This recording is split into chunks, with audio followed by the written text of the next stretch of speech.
ദൈവത്തിൻ്റെ അതിപരിശുദ്ധ നാമം വാഴ്ത്തപ്പെടുമാറാകട്ടെ. ഇന്നത്തെ പ്രഭാതത്തിലെ നമ്മുടെ ചിന്തയ്ക്കായി ലഭിച്ചിരിക്കുന്ന വേദഭാഗം അപ്പോസ്തലനായ വിശുദ്ധ പൗലോസ് റോമർക്ക് എഴുതിയ ലേഖനം 12-ാം അധ്യായം 11-ാം വാക്യം.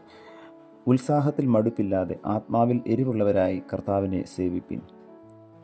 ആൽബർട്ട് ഐൻസ്റ്റീൻ്റെ ഒരു ദിവസം തുടങ്ങിയിരുന്നത് വളരെ തിരക്കുകളോടെയായിരുന്നു. പലപ്പോഴും അദ്ദേഹത്തിന് ഒരു വേദിയിൽ നിന്നും മറ്റു വേദിയിലേക്ക് പോകാൻ മൈലുകൾ താണ്ടേണ്ടിയിരുന്നു. ഈ സ്ഥലങ്ങളിലെല്ലാം തൻ്റെ കാറിലായിരുന്നു യാത്ര. അദ്ദേഹത്തിൻ്റെ ഡ്രൈവർ അദ്ദേഹത്തിൻ്റെ വലിയൊരു ആരാധകനായിരുന്നു. വേഷത്തിലും ഭാവത്തിലും രൂപത്തിലുമെല്ലാം ഐൻസ്റ്റീനെ അനുകരിച്ചു പോന്നിരുന്നു. ഒരിക്കൽ അവർ പരിപാടികൾക്കായി രാവിലെ പുറപ്പെട്ടു.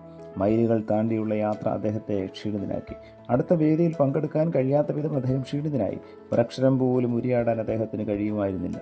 പക്ഷേ പരിപാടിയിൽ പങ്കെടുക്കാതിരിക്കാൻ പറ്റത്തില്ല. കാരണം ഒട്ടുമിക്ക പണ്ഡിതരും ഇതിനുവേണ്ടി യൂണിവേഴ്സിറ്റിയിൽ എത്തുന്നുണ്ട്. അദ്ദേഹം തൻ്റെ അവസ്ഥ തൻ്റെ ഡ്രൈവറോട് പറഞ്ഞു. ഇത് കേട്ട ഡ്രൈവർ പറഞ്ഞു, സാർ, താങ്കൾക്ക് പകരം ഞാൻ ഇന്ന് കയറട്ടെ.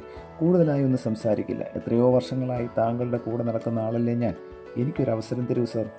ഐൻസ്റ്റീന് വിശ്വാസമായിരുന്നു തൻ്റെ ഡ്രൈവറെ. കാരണം ഇന്നും എല്ലാ കാര്യങ്ങളും അവർ ചർച്ച ചെയ്യുമായിരുന്നു. അങ്ങനെ അദ്ദേഹം തൻ്റെ കോട്ട് അഴിച്ച് ഡ്രൈവർക്ക് കൊടുത്തു. വണ്ടി ഓടിച്ചത് ഡ്രൈവർ തന്നെ. എത്താറായപ്പോൾ ഐൻസ്റ്റീൻ ഡ്രൈവറുടെ സീറ്റിൽ ഇരുന്നു. സ്ഥലമെത്തി. വളരെ വലിയ സ്വീകരണത്തോടെ ഐൻസ്റ്റീൻ വേഷം കിട്ടിയ ഡ്രൈവറെ അവർ ആനയിച്ച് സദസ്സിലിരുത്തി. പരിപാടികൾക്ക് തുടക്കമായി. അദ്ദേഹത്തിൻ്റെ പ്രസംഗത്തിനായി ജനങ്ങൾ ശ്വാസമടക്കിയിരുന്നു. അദ്ദേഹത്തിൻ്റെ ഊഴമെത്തി. ഒരു കൂസലമില്ലാതെ സദസ്സിനെ വണങ്ങി മൈക്കിനരികിലെത്തി പ്രസംഗം തുടങ്ങി.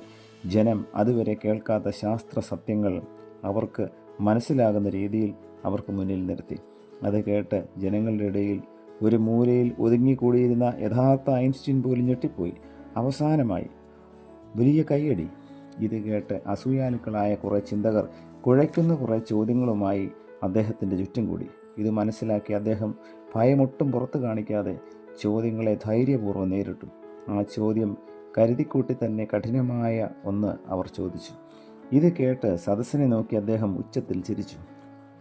ഇത്രയും നിസാരമായ ചോദ്യമാണോ നിങ്ങൾ എനിക്ക് വേണ്ടി കണ്ടുപിടിച്ചത്? സദസ്സിനെ നോക്കി അദ്ദേഹം പറഞ്ഞു, ഇത് എൻ്റെ ഡ്രൈവർ പോലും പറയും. ഇത് കേട്ട് ബുദ്ധിജീവികൾ ആകാംക്ഷയോടെ സദസ്സിലേക്ക് നോക്കി.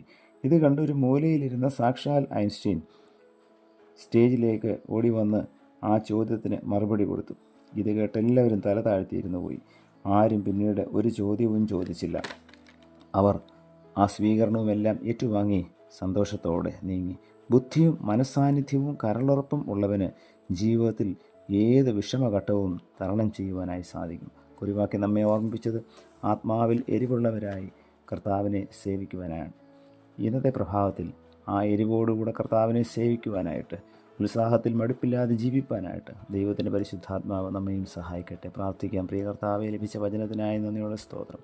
ജീവിതത്തിൻ്റെ അലസതകളെ മാറ്റിക്കൊണ്ട്, മന്ദതകളെ മാറ്റിക്കൊണ്ട് ഉത്സാഹത്തോടെ എരിവുള്ളവരായി ആത്മാവിൽ വളരുവാൻ തക്കോണം ഞങ്ങളെ അവിടുന്ന് സഹായിക്കണമേ. പുത്രൻ്റെ നാമത്തിൽ പ്രാർത്ഥന കേൾക്കണം പിതാവേ. ആമേൻ.